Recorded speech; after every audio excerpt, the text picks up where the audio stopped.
Job లేక ఇబ్బంది పడుతున్నారా? అయితే మెడికల్ కోడింగ్ మీకు మంచి ఆప్షన్. వెంటనే కాల్ చేసి కోర్సులో జాయిన్ అవ్వండి. Welcome to Suman TV. నేను మీ Suman TV Nag. Wife and husband రిలేషన్‌షిప్‌లో గనక మనం చూస్తే కొన్ని విషయాలు అంటే చాలా సున్నితమైనటువంటి కొన్ని విషయాలుంటాయి. ఎప్పుడూ కూడా మీరు పొరపాటున గనక అంటే హస్బెండ్ పొరపాటున గనక వాటి విషయాల్లో నెగ్లిజెన్సీ తోటి గనక ఉంటే, లేదు గ్రాంటెడ్‌గా తీసేసుకుంటే జీవితంలో మీ మొహం చూడడానికి కూడా ఇష్టపడరు వాళ్ళు.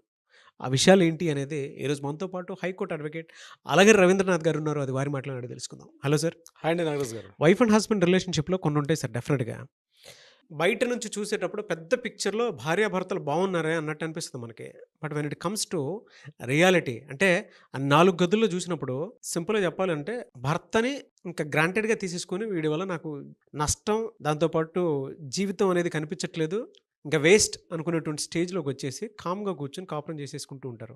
అలా ఒక భర్త అంటే తన అంతర్ముఖంతో మాట్లాడుకునేటప్పుడు భార్యకు మాత్రమే తెలిసినటువంటి విషయాలు కొన్ని ఉంటాయి. భర్తలో ఏ ప్రవర్తన వల్ల వాళ్ళు ఆ విధంగా మారే అవకాశం ఉంటుందంటారు? భార్యాభర్తల యొక్క సంబంధం, రిలేషన్‌షిప్ అన్నది అదొక తెలియనటువంటి ఇట్స్ డిఫరెంట్ ఒక లోకం అండి అది. భార్యాభర్తల మధ్య రిలేషన్‌షిప్ అన్నది అదొక లోకం. చెప్పుకోలేనటువంటి కొన్ని విషయాలు కూడా ఒకరినొకరు పూర్తిగా అవగాహన చేసుకోగలిగితే మాత్రం ఆ ఇల్లు స్వర్గసీమే. ఎక్కడైతే వాళ్ళిద్దరి మధ్య సంబంధాలు కాస్త బీటలు వారాయి అంటే ఆ ఇల్లు నిత్య నరకంగా మారిపోద్ది నాగరాజు గారు. బయటికి అద్భుతంగా కనిపిస్తున్నటువంటి అద్దాల గ్లాస్ అని చెప్పుకోవచ్చు అది. అయితే ఇక్కడ నేను ఒక విషయాన్ని మీకు తెలియపరిచే ప్రయత్నం చేస్తాను రాజు గారు. ఇక్కడ భార్యాభర్తలు బహుశా భర్త మంచి సోషల్ స్టేటస్ కలిగి ఉన్నాడు. పక్కన ఒక తన పర్సన్ కనిపించాలి కాబట్టి ఒక భార్యగా భర్తగా ఉంటారు తప్ప రియల్‌గా భార్యాభర్తల మధ్య ఒక అన్యోన్యత, ఒక దాంపత్యం, ఒక రిలేషన్‌షిప్ ఉండాలంటే మాత్రం ఒక భర్త చేయకూడని పనులు కొన్ని ఉంటాయి.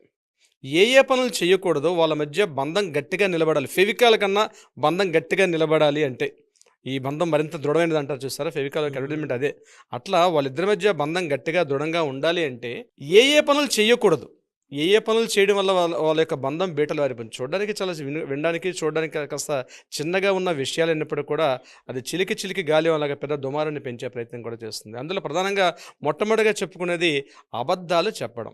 చాలా చిన్నదిలేని అబద్ధాలు చెప్పడం. ఏముంది చిన్న అబద్ధమే కదా!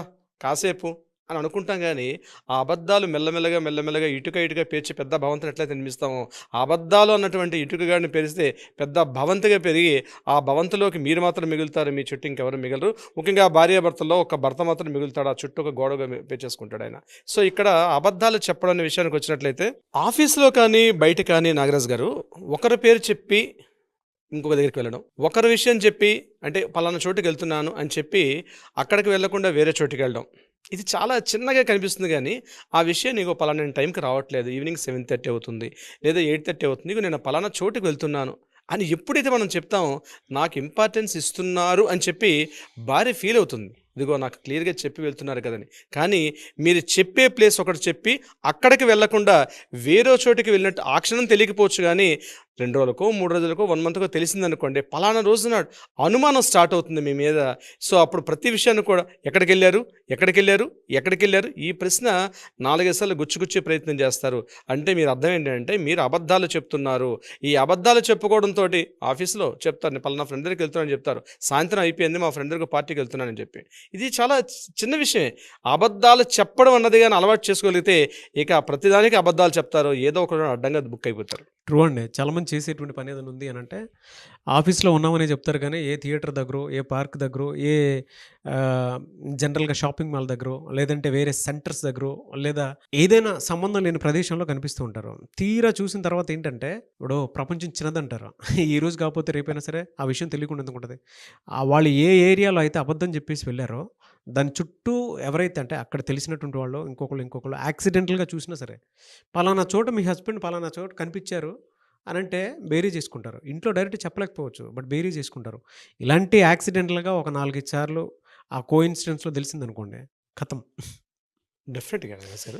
అయితే ఇక్కడ రెస్పెక్ట్ తగ్గిపోతా ఉంటది. అందరూ అనుకుంటారు అంటే వాళ్ళ మనోభావం సార్ ఇది. లోపల మాట్లాడుకునేటువంటి ప్రతి ఒక్కరికి తెలుసు. వారానికి నేను 4, 5 ప్లేసెస్ మారుస్తూ ఉన్నాను. బట్ మా వైఫ్‌కి మాత్రం అబద్ధం చెప్తున్నాను అనుకునేటువంటి వాళ్ళు చాలామందున్నారు. వాళ్ళకి గుచ్చుకుంటే తెలుస్తది కూడా వాళ్ళకది. ట్రూ అది నిజంగానే. 100% ఇక్కడ అబద్ధాలు చెప్తున్నామంటే కొంతమంది ఏమంటారు, లేదు సార్ చెప్పాల్సిన పరిస్థితి ఉంది. చెప్పకపోతే చాలా డేంజర్ సిచ్యువేషన్లో పడతాను సార్. హ్మ్. ఎందుకంటే నేను నా ఆఫీస్ కలీగ్తో ఉన్నాను. ఆ ఆఫీస్ కలీగ్ నా మిస్సెస్కి నచ్చడు. మేల్ కావచ్చు, ఫీమేల్ కావచ్చు. ఫీమేల్ కావచ్చు.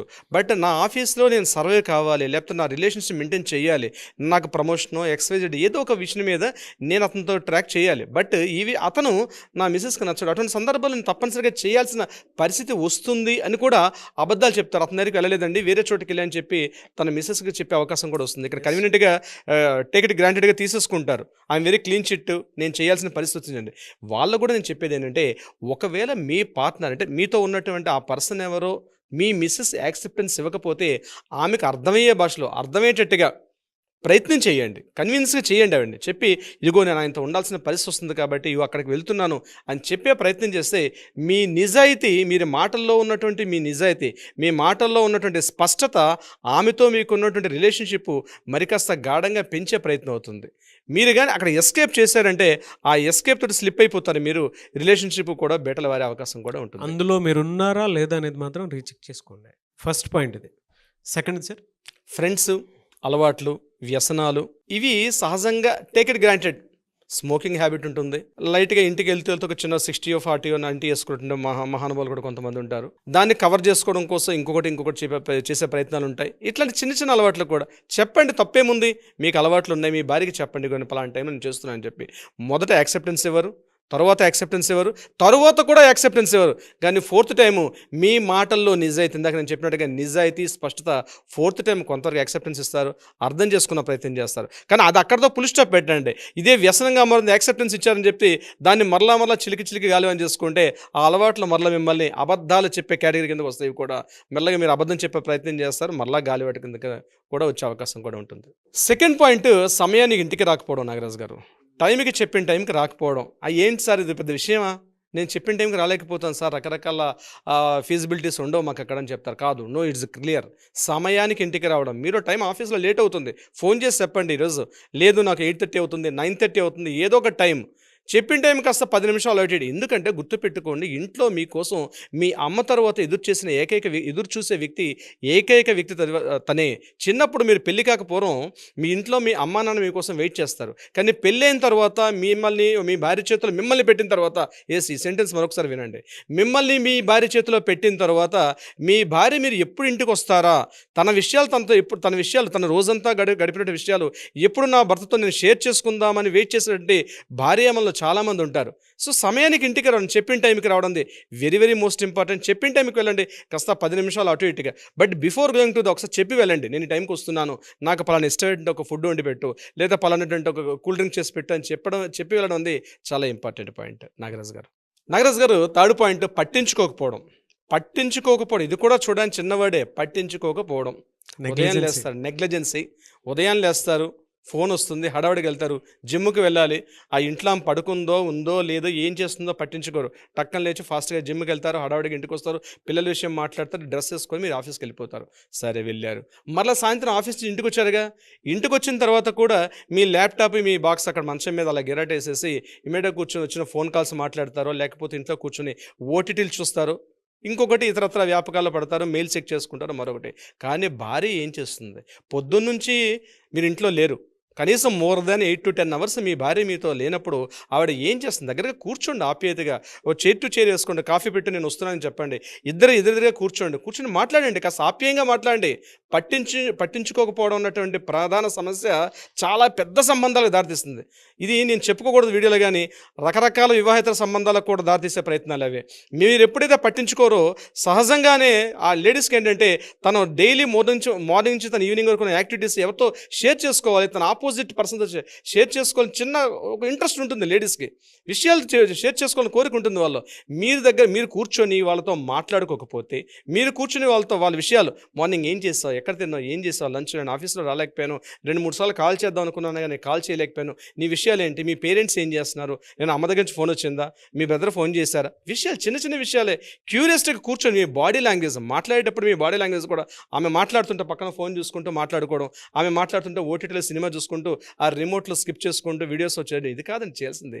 మీరు కాసేపు పట్టించుకోండి, ఆమె ఏదో చెప్పాలనుకుంటుంది, వినే ప్రయత్నం, ఒక హాఫ్ అన్ అవర్, ఒక 1 hour కూర్చోండి, వినండి, మాట్లాడండి, ఆ తర్వాత మీకు మిగిలిన వ్యాపకాలు వెళ్ళిపోతాయి. చెప్పండి, ఆ హాఫ్ అన్ అవర్ దానికోసమే వెయిట్ చేస్తుంటారు పొద్దున్న నుంచి సాయంత్రం వరకు మన భార్యామణులు. అందరూ అనుకుంటుంటారు కానీ, నిజంగా చాలామంది చేసేటువంటి అతిపెద్ద తప్పు ఆఫీస్‌కి వెళ్ళిపోయిన తర్వాత సాయంత్రం వచ్చి ఏ ఓటీటీలో కూర్చుంటారు, లేదంటే సెల్ ఫోన్‌లో కూర్చుంటారు, లేదా ఆఫీస్ కొలీగ్ ఫోన్ చేస్తే అక్కడ కూడా ఆఫీస్ విషయాలే మాట్లాడుకుంటూ ఉంటారు. వీళ్ళకేం కావాలో ఫ్రీడమ్ వచ్చిందని వీళ్ళ గురించి మాట్లాడుకుంటూ ఉంటారు కానీ, మార్నింగ్ నుంచి ఈవినింగ్ వరకు తిన్నారో లేదో, ఏ టైంకొస్తారో అని ఎదురు చూసేటువంటిది. ఆ ఎదురు చూపులు ఒక రోజుతోనే అవ్వదది. రోజు అంటే పిల్లలు పుట్టినప్పటి నుంచి అంతకు ముందు నుంచి స్టార్ట్ చేసుకుంటూ ఉంటారు. వాళ్ళకి ఏమనిపిస్తుందంటే గ్రాంటెడ్‌గా తీసేసుకుంటుంటారు. ఇది ప్రతి ఇంట్లో జరిగేటువంటి అతి పెద్ద విషయం అండి. గ్రాంటెడ్‌గా నెగ్లెక్ట్ చేయటం అనేది. వాళ్ళకెలా అనిపిస్తూ ఉంటుందంటే, మీతో కొన్నిసార్లు ఏడ్చుకుంటూ చెప్తారు. కొన్నిసార్లు బాధపడుతూ చెప్తారు. కిచెన్‌లో ఉన్నప్పుడు వాళ్ళు ఫ్లేమ్ ఎక్కువ పెట్టేసి అన్నం మార్చటము, పాలు పొంగిపోయేలా చేసుకోవటం. అంటే వాళ్ళొక ట్రామాలో ఉండిపోయి హెల్త్‌ని చాలా చాలా చాలా పాడు చేసేసుకుంటున్నారు. ఇది ప్రతి భార్య ఫేస్ చేసేటువంటి అతి పెద్ద సమస్య. మీరు దీన్ని తీసుకురావడం అనేది నాకు చాలా బా నచ్చింది. అంటే వాళ్ళు కిచెన్‌లో ఉన్నప్పుడు ఒక ట్రామాలో ఉండి పని చేస్తూ ఉంటారండి. కొంతమంది నా భర్తకి ఇది ఇవ్వాలి అనుకునేటువంటి ఆలోచనతో పనిచేసినా కూడా, దాని తర్వాత అంటే సెకండ్ డేనో, థర్డ్ డేనో అది ఆటోమేటిక్ స్టార్ట్ అయిపోతూ ఉంటుందది. అది మానసిక వేదనది. అంటే నన్ను పట్టించుకునేటువంటి వాళ్ళు లేరు అని. వాళ్ళేమో వేరే వాళ్ళకి కాల్స్ చేయలేరు, మెసేజ్‌లు చేయలేరు. చూస్తే పిల్లలుంటారు. ఇటువైపేమో హస్బెండ్ ఉంటారు. ఏదో రకరకాల సమస్యలుంటాయి. అటు అమ్మ సైడు వాళ్ళు ఫోన్ చేస్తుంటారు. ఇటు భర్త సైడ్ ఉన్నటువంటి వాళ్ళు కూడా ఫోన్‌లు చేస్తూ ఉంటారు. బట్ వీళ్ళు మాత్రం గ్రాంటెడ్‌గా తీసేసుకుంటూ ఉంటారు. ఒక్క 2 మినిట్స్ కూడా మాట్లాడడానికి ఇంట్రెస్ట్ చూపించినటువంటి వాళ్ళు చాలామందుంటారు. వాళ్ళకేమనిపిస్తూ ఉంటుందంటే, ఏడుపు తప్ప ఇంకొకళ్ళకి చెప్పుకోలేని అతి అంటే అరణ్య రోదంలాగా ఉంటుంది. అది ఫేస్ చేసేటువంటి ప్రతి భార్యకి అది తెలుసు. పిల్లల మీద కోపం తెచ్చుకుంటారు వాళ్ళు. సంబంధం లేకపోయినా. భర్త మీద కోపం పిల్లల మీద. అరే! నువ్వు హోంవర్క్ చేయలేదని చెప్పేసి పిల్లల్ని పడేసి కొడుతుంటారు. వీళ్ళు ఏడ్చేస్తారు మళ్ళీ. పిల్లని అనవసరంగా నేను పిల్లోడిని కొట్టేసానని చెప్పేసి. అవునండి నాగరాజు గారు, కరెక్ట్. భర్త మీద కోపంతోటి. భర్త మీద కోపాన్ని అంటే ఒక దగ్గర ట్రాన్స్ఫర్ అయిపోతుంది ఆ కోపాన్ని. ఆ! డైరెక్ట్‌గా భర్తని ఒక మాట అనలేరు అక్కడ. అనలేని ఎందుకంటే పరిస్థితులు ఏం ఆ చేస్తారంటే 24 అవర్స్ కష్టపడుతున్నాడు. మంత్లీ సాలరీ ఇస్తున్నాడు. నాకు కంఫర్ట్ క్రియేట్ చేసి ఇంకేం చెప్తాం?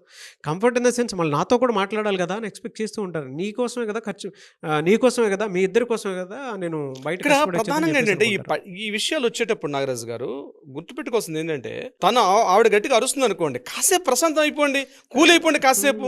నాకు ఏమవుతది? ఇప్పుడు ఏం తన ఒక కాదు. వాదాలు వివాదాలుగా దారితీస్తాయని ఊరికి నల్లా ఇది వాదం పెరిగింది అనుకోండి, వివాదం అయిపోతుంది. అది అంటే తను ఆర్గ్యూ చేస్తుంది, అంటే తన ఫ్రస్ట్రేషన్ ఫీల్ అవుతున్నప్పుడు, తను ఏదో చెప్పాలనుకునేటప్పుడు మీరు వినకపోవడం వల్ల ఆవిడకి ఫ్రస్ట్రేషన్ గురైంది. ఆ ఫ్రస్ట్రేషన్ గురైన సందర్భంలో ఆవిడ గట్టిగా అరుస్తుంది అనుకోండి, ఒక 2 నిమిషాలు మీది కాదనుకోండి, ఒక 3 నిమిషాలు మీది కాదనుకోండి, 5 నిమిషాలు మీది కాదనుకోండి, ఇమ్మీడియట్‌గా ఆ మొత్తం సిచ్యువేషన్ మళ్ళీ కూల్ అయిపోతుంది. అయ్యో ఏదో అరిచాను కదా నా భార్య మీద నా భర్త మీద అరిచానని చెప్పి తను ఇమ్మీడియట్‌గా మళ్ళీ కాఫీ టీ తీసుకొచ్చి మళ్ళీ మిమ్మల్ని దగ్గర తీసుకుంటుంది ఆవిడ. ఇమ్మీడియట్ ఆ సొల్యూషన్ అయిపోతుంది. కానీ ఒకసారి గొడవ పడిన తర్వాత దగ్గరేంటి ఆ రిలేషన్షిప్ ఉంటుంది నాగరాజు గారు, అది అనిపించిన చెప్పుకోలేం మాట. ఆ రిలేషన్షిప్ చాలా అద్భుతంగా ఉంటుంది. అది ఎప్పటికప్పుడు సంబంధాలను మరలా పెంచి పోషించుకోకుండా ఎప్పటికప్పుడు కట్ చేసుకోవడం కూడా చాలా ఇంపార్టెంట్ అండి నాగరాజు గారు. 4th పాయింట్ నాగరాజు గారు, భార్యని అవమానపరచడం. భార్యను అవమానపరచడం అంటే ఎలా ఉంటుందంటే, తన తరపు బంధువులు, తన అమ్మ, నాన్న, బ్రదరు, సిస్టరు వీళ్ళుంటారు. వీళ్ళ దగ్గర భార్య గురించి చెడుగా మాట్లాడడం. ఏదో సందర్భంలో కలిసి కూర్చున్నారు, నలుగురు కూర్చునేటప్పుడు తన భార్య గురించి తను చెడుగా మాట్లాడడం ఉంటుంది. అని చెడుగా అంటే పెద్ద పెద్ద విషయాలు ఏముండవు నాగరాజు గారు. ఏదో సందర్భంలో సరిగా ప్రవర్తించలేదు, ఆ రకంగా అంటే ఇంట్లో సందర్భాల్లో విషయాలు కావచ్చు, ఇతరత్ర ఏమైనా విషయాల్లో సరిగా ప్రవర్తించలేదు, లేకపోతే ఆమె అలా కోపగించుకుంటుందనో, లేకపోతే సరిగా ఇంట్లో బిహేవ్ చేయదనో, పిల్లల్ని సరిగ్గా చదువు చెప్పదనో, నన్ను ఆఫీస్కి పంపించేటప్పుడు సరిగ్గా కేర్గా ఉండదని చెప్పి ఇతరత్ర పర్సనల్ విషయాలు, పెద్ద పెద్ద విషయాలు ఉండడం గురించి పక్కన పెట్టి నేను చెప్పే చిన్న చిన్న విషయాలు, పెద్ద విషయాలు దర్ ఇస్ డిఫరెంట్ పాయింట్. నేను ఆ పాయింట్లో టచ్ చేయదలుచుకోవట్లా. ఇక్కడ కానీ కరెక్ట్గా సాటిస్ఫై అయితే క్లియర్గా ఉంటాయి నాగరాజు గారు. ఇక్కడ సరిగ్గా ప్రవర్తించకపోతే, చెప్పకపోతే, తన తరపు బంధువుల దగ్గర భార్య గురించి తక్కువకరంగా అవమానకరంగా మాట్లాడగలిగితే ఏదో సందర్భాల్లో మరలా తెలిసే అవకాశం ఉంటుంది భార్యకి. తెలిసినప్పుడు అండి ఆ పరిస్థితి ఉంటుంది నాగరాజు గారు. నువ్వు మీ బ్రదర్ దగ్గర నన్ను తప్పుగా అవమానపరిచావు, లేకపోతే మీ వదిన దగ్గర నన్ను చాలా తప్పుగా మాట్లాడని తెలిస్తే మాత్రం అది నిత్య నరకం నాగరాజు. నరకం అంటే వేరేదే ఉండదు, అంత తప్పుగా మాట్లాడడం. అది ఇంకా అల్టిమేట్ స్టేజ్ అండి. ఎందుకంటే ఎప్పుడు కొత్త ఐడెంటిఫికేషన్ కోరుకుంటుంది భార్య. నా భర్త నా దగ్గరే కాదు, నా భర్త నా దగ్గరే కాకుండా వాళ్ళ ఫ్యామిలీ దగ్గర కూడా నేను చాలా గొప్పగా చెప్పడం కోసం అని చెప్పి ఆమె ఎదురు చూస్తుంటుంది. ఆ యొక్క సందర్భాన్ని మీరు వినియోగించుకోకపోతే మీ ఇల్లు నరకం అయిపోతుంది నాగరాజు. ఇల్లంటే ఎవరైతే భార్య గురించి తప్పుగా మాట్లాడతారో వాళ్ళ యొక్క జీవితాలు దుర్భరం అయిపోయే అవకాశం ఉంటుంది. ట్రూ అండి. భార్యను అవమానిస్తున్నారు అని అంటే మనల్ని మనం అవమానించుకున్నట్టే. ఏదో రోజు శాపంగా మన దాకా వస్తుంది. అది మనం బ్యాడ్ అవటం తప్ప అంతకంటే దిక్కుమాలిన బ్రతుకు ఇంకోటి ఉండదు. నిజం. నాగరాజు గారు 5th పాయింట్, భార్య తరపు బంధువులను గౌరవించకపోవడం. అంటే భార్య యొక్క తల్లి అంటే వీళ్ళ అత్త మామలు కావచ్చు, లేకపోతే బావమరిది కావచ్చు, ఆడపడుచులు కావచ్చు, వీళ్ళ గూర్చి గౌరవించకుండా ఆమె దగ్గరగా ఆమెతో మాట్లాడేటప్పుడు మీ నాన్న అట్లా చేసాడులే, ఎన్నోసార్లు ఇస్తా అని చెప్పాడు, లేదంటే ఆ టైంకి అమౌంట్ ఇస్తా అని చెప్పారు, లేకపోతే మాట సాయం కావచ్చు, ఆర్థిక సహాయం కావచ్చు, ఇతరత ఏ సహాయం కావచ్చు, ఆ టైంకి ఇస్తానని చెప్పి చేయలేదని చెప్పు, లేకపోతే మీ మదర్ ఇట్లా అని చెప్పి ఎత్తి పొడుపు మాటలు మాట్లాడడం, లేకపోతే ఆడపడుచుల గురించి ఎత్తి పొడుపు మీ మీ వదిన ఉంటారే అసలు సరిగా వాళ్ళ బిహేవియర్ ఎట్లా ఉంటుందని చెప్పి కూర్చుని మాట్లాడుకునే సందర్భాల్లో, భోజనాల సమయంలో కానీ ఇతరతర సంబంధాల్లో మాట్లాడుకునేటప్పుడు ఎత్తి పొడుపు మాటలు, లేని ఉన్నట్టుగా మాట్లాడే విధానాలు, వాళ్ళు యాక్సెప్టెన్స్ ఇవ్వరు. భార్య ఎట్టి పరిస్థితులు యాక్సెప్టెన్స్ ఇవ్వదు. తన తరపు బంధువులను కానీ ఏ చిన్న మాట అన్నా, చిన్న మాట, పెద్ద పెద్ద అవసరం లేదు నాగరాజు గారు, ఏ చిన్న మాట అన్నా ఎట్టి పరిస్థితుల్లో కూడా భార్య సపోర్ట్ చెయ్యదు. ఇమ్మీడియట్గా రివర్స్ అయిపోతుంది. ఇమ్మీడియట్గా రివర్స్. చేతిలో ఏముంటే విసిరేస్తుంది. మీరు ఇందాక అన్నట్టుగా పొయ్యి మీద ఏదైనా కాస్త అన్నమో లేకపోతే పాలు ఇట్లాంటివి పెట్టారంటే మాత్రం అవి అక్కడ మాడిపోతాయి, లేకపోతే పొంగిపోతాయి. ఇంటిలో మాత్రం ఒక చిన్న రణరంగం అయిపోతుంది. అది గుర్తుపెట్టుకోండి. ఎట్టి పరిస్థితుల్లో కూడా అది చెప్పే విధానం కూడా చాలా అందంగా చెప్పాలి. చెప్పే విధానం చాలా సౌమ్యంగా చెప్పాలి. అంతేగాని ఎత్తి పొడుపు, దెప్పి పొడుపు అంటారు కొన్ని చోట్ల, అట్లా దెప్పి పొడిచేటట్టుగా మాట్లాడితే మాత్రం ఆ రోజు మీకు ఇంట్లో నరకప్రాయం అవుతుంది. మీ మధ్య రిలేషన్స్ మిమ్మల్ని ఎప్పుడు కూడా మీ మాటని గౌరవించదు. ఎట్టి పరిస్థితుల్లో కూడా భార్య మిమ్మల్ని గౌరవించే ప్రసక్తే లేదు నాగరాజు గారు. 6th పాయింట్ నాగరాజు గారు, వివాహేతర సంబంధాలు, ఎక్స్ట్రా మ్యారిటల్ అఫైర్స్. ఇవన్నీ ఇప్పుడు నేను చెప్పిన 5 పాయింట్స్ కానీ ఏ చిన్న డ్యామేజ్లు జరిగినా కొంతవరకు సర్దుకుపోవచ్చు. కొన్ని రకాలుగా కన్వీనియంట్గా కూర్చుని మాట్లాడుకునే ప్రసక్తి కూడా ఉంటుంది. కానీ వివాహేతర సంబంధాలు, ఎక్స్ట్రా మ్యారిటల్ అఫైర్స్, ఈ టాపిక్ కానీ మీ భార్యకి తెలిసినట్లయితే, సార్ నేను ఎక్స్ట్రా మ్యారిటల్ అఫైర్స్ లేదండి, ఒక అమ్మాయితో జస్ట్ ఒక ఫ్రెండ్షిప్గా ఉంటున్నాను, జస్ట్ మాట్లాడుతున్నాను, దానికి చాలా తప్పుగా ఆవిడ అర్థం చేసుకుంటుంది. నో, ఈరోజు మాట్లాడతారు, రేపు నవ్వుతారు, కలిసి సినిమాకి వెళ్తారు, ఆ తర్వాత ఇతరత్ర డెస్టినేషన్కి వెళ్తారు. ఇది స్త్రీకి మనకనే తెలుసు. మన భార్యకి ముందే అడ్డుకట్టు వేస్తుంది, ఆనకట్ట ముందే ఉంటుంది. మీరేంటో, మీ స్థాయి ఏంటో, మీ ఆలోచన విధానం ఏంటో తనకి తెలుసు. మీరు కలిసిన 1 ఏడాదో 2 ఏళ్ళో 5 ఏళ్ళో 15 ఏళ్ళ కాపురాలు చేయొచ్చు, 20 ఏళ్ళ కాపురాలు చేయొచ్చు. ఒకసారి ఒక స్త్రీతో మీరు మాట్లాడే భాష, మీరు ఫోన్లో కావచ్చు, డైరెక్ట్గా కావచ్చు, మీరు ఆమెతో ఎలా మాట్లాడుతున్న విషయంగా ఆమె పసిగట్టింది అనుకోండి, నిజంగా చెప్తున్నాను, స్త్రీలకు ఒక భగవంతుడిచ్చిన వరం అండి. ఏ అమ్మాయితో ఎలా మాట్లాడుతున్నాడో భర్త మాట్లాడే విధానం నిమిషాల్లో పట్టేస్తారు సార్. వాళ్ళకి గ్రహణశక్తి అంటారు చూసారా, అంటే స్మెల్లింగ్ చేసే విషయం అద్భుతంగా స్మెల్ చేస్తారు సార్. ఫోన్ పక్కన పెట్టుకొని పక్కన మీరు ఉన్నప్పుడు ఎలా మాట్లాడుతున్నారు, మీ బాడీలో చేంజెస్ ఉంటాయి. ఆవిడ కిచెన్ రూమ్లో ఉంటుంది, ఎక్కడో మీ దగ్గర నుంచి ఒక 10-15 అడుగుల దూరంలో ఆవిడ కిచెన్ రూమ్లో ఉన్నప్పుడు కూడా మీరు మాట్లాడే ఫోన్ కూడా మీ వైపే పనిచేస్తుంటే, ఆవిడ పంచేంద్రియాలు మీ వైపే పనిచేస్తుంటే, మీరు మాట్లాడే విధానంలో తేడా వస్తే ఆ డౌట్ సస్పెక్ట్ చేస్తుంది. ఈ అనుమానం కాస్త పెనుభూతంగా మారుతుంది. ఎక్స్ట్రా మ్యారిటల్ అఫైర్స్, మీ ఇంటి పక్కన అమ్మాయితో కావచ్చు, మీ మేడ మీద ఉన్న పర్సన్ కావచ్చు, మీ ఎదురింటి అమ్మాయి కావచ్చు, మీ ఆఫీసులో కలీగ్ కావచ్చు, మీరు కాస్త ఆ ఏజ్లో ఉన్నటువంటి అమ్మాయిలతో మాట్లాడే విధానం సరైన సత్సంబంధాలు పెట్టుకోకపోతే అవి ఎక్స్ట్రా మ్యారిటల్ అఫైర్కి దారిది. నేను చెప్పేది కంప్లీట్ ఎక్స్ట్రా మ్యారిటల్ అఫైర్స్కి వెళ్ళట్లేదు. నేను ముందే స్టార్టింగ్ స్టేజ్ చెప్తున్నాను నాగరాజ్ గారు. ఇట్స్ స్టార్టింగ్ స్టేజ్, ఇనీషియల్ స్టేజ్లో కానీ వాటిని మీరు కట్ చేసుకోకపోతే అవి కాస్త రిలేషన్షిప్ కాస్త పెరుగుతున్న పక్షంలో పెరుగుతున్నాయన్న కానీ తెలిసినట్లయితే మీరు ఇంట్లో కుక్క కన్నా హీనం అయిపోద్ది మీ బతుకు. ఇట్స్ కుక్క కన్నా హీనం. కుక్కకైనా కాస్త ఈ మనం పెంచుకున్న కుక్కలు తీసుకొచ్చి మంచం మీద పక్కన పడుకోబెట్టుకుంటాం. కానీ మీరు ఎక్స్ట్రా మ్యారిటల్ అఫైర్లో ఉన్నట్టు కానీ విషయం తను పసిగడితే ఇక ప్రతి క్షణాన్ని ఆవిడ అనుమానిస్తుంది, అనుమానం పెనుభూతంగా మారుతుంది. ఇక మీకు నిజంగా ఉన్నట్టుగా తెలిసింది అనుకోండి, ఇమీడియట్గా మీరు ఆవిడతో ఎంత దూరంగా ఉంటే అంత మంచిది. లేనట్లయితే ఇప్పుడు నేను చెప్పానుగా, కుక్క కన్నా హీనం. బయట ఉన్న ఊరక కుక్క అయినా సంబంధం అంటే కాస్త మనం పిలిచేది బిస్కెట్లని వేస్తామో కానీ అంతకన్నా హీనంగా ఉంటుంది ఇప్పుడు నేను చెప్పే వివాహేతర సంబంధాలు అనేవి. ఆ ఇంటి యొక్క రిలేషన్షిప్ కంప్లీట్గా బ్రేక్ అవుతాయి. ఎనీవేస్ థ్యాంక్ యూ అండి, thank you so much Alagar Ravindranath గారు. చాలామంది వైఫ్ అండ్ హస్బెండ్ రిలేషన్షిప్కి సంబంధించి ఎక్కడ దీన్ని తగ్గొట్టాలి అనేటువంటి విషయం అర్థం కాదు. సో కౌన్సిలింగ్ డెఫినెట్గా కావాలనుకుంటారు. మీ దగ్గర మిమ్మల్ని అప్రోచ్ అవ్వాలి అంటే ప్రాసెస్ ఏంటి, మీ దాకా రావాలనుకునేటువంటి వాళ్ళు? తప్పనిసరిగా నాగరాజు గారు, మ్యారేజ్ చేసుకునే ముందైనా లేదా మ్యారేజ్ చేసుకొని కొద్ది రోజులు జీవిత భాగస్వామితో జీవితాన్ని గడుపుతున్నా సరే, ఇమ్మీడియట్గా మీ లైఫ్లో ఏమైనా ఇట్లాంటి సస్పెక్ట్ చేస్తా అనుమానాలు ఉన్నట్లయితే ఇమీడియట్గా కాల్ చేయండి, లేదా అట్లీస్ట్ వాట్సాప్ చేయండి. మా లీగల్ టీం మిమ్మల్ని అప్రోచ్ అవుతారు. సలహా సంప్రదింపులు చేయొచ్చు, లేదా లీగల్గా ఏదైనా సమస్యకి పరిష్కారం కావాలంటే కూడా ఆ దిశగా కూడా ప్రయత్నం చేస్తారు నాగరాజు గారు. థ్యాంక్ యూ అండి, thank you so much Ravindranath గారు. Thank you so much Nagaraju గారు. సో చూసారు కదండి వీడియో. ఈ వీడియోపై మీ అభిప్రాయాన్ని కమెంట్ బాక్స్లో పోస్ట్ చేయండి. అండ్ ఈ 6 పాయింట్స్లో ఏవైతే మీ జీవితాల్లో జరుగుతూ ఉన్నాయో వాటికి కనుక రెమెడీ లాగా కావాలి అనుకుంటే, సలహాలు సూచనల కోసం ఉన్నా సరే మీరు కింద కామెంట్ బాక్స్లో ఒక వీడియో చేయండి అని అంటే దాని మీద చేస్తాము. లేదు అనుకుంటే డైరెక్ట్గా మీరు పర్సనల్ అప్రోచ్ అవ్వాలి అనుకుంటే అలగరి రవీంద్రనాథ్ గారిని స్క్రీన్ మీద కనిపిస్తున్న నెంబర్కి సంప్రదించవచ్చు.